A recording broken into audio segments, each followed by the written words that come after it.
It's the Line Makers on Sporting News.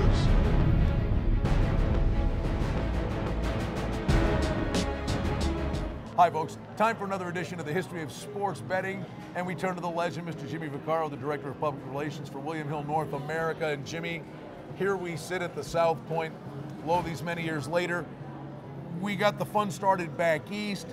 The 50s was kind of the time frame when the fun really started. Yeah. But it had to come out here, and there needed to be a place to take all these bets. To land, really, because remember in the 50s, Senator Estes Kefauver was really coming down hard on all the so-called bookmakers back east. So their refuge was, I'm getting out of town, so let's head to the West Coast. A lot of them landed here. Obviously, they were visionaries. Some were looking for a second chance, but here we are. We're sitting in the South Point, and here's a good reference point. Remember, Jackie Gone, Michael's son, was one of the founders of like modern day racing sports way back in the 50s. So his footprint is really there also. Remember, there's a lot of other guys, but that's about when it started. Well, okay, they were visionaries. They said, let's go west, but they needed a place to land and house them.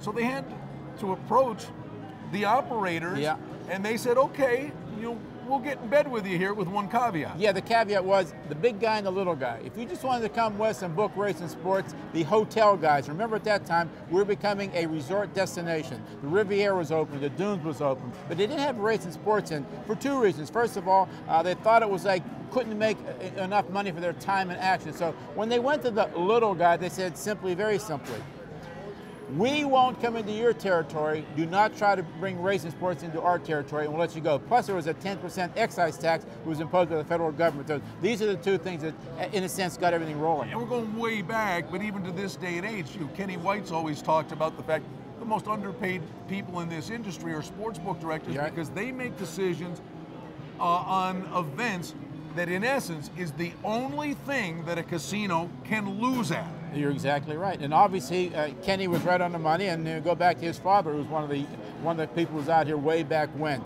The decisions made by the sportsbook supervisors are really compelling to some degree.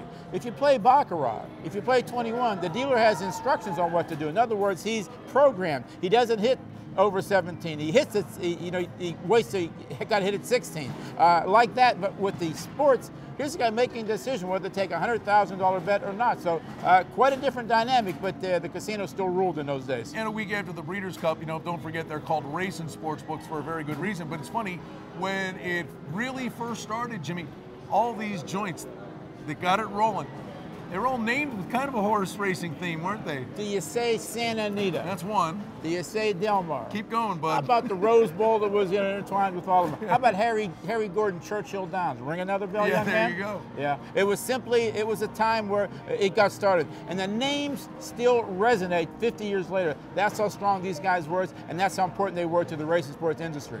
Hey, and let's throw one football reference in. Okay. The Rose Bowl. Oh boy, the Rose Bowl. Nothing like the Rose Bowl. Matter of fact, two of our good friends worked at Santa Anita and the Rose Bowl. Bobby Davis, who works with me at William Hill, and our priceless Louis D'Amico got his start too, writing racing tickets. You can see where that ended up too. He's the man. He can tell great stories all day long, and we're glad that he gets to share some of them with you. Here are the Line Makers on Sporting News. Jimmy will be back with us again next week.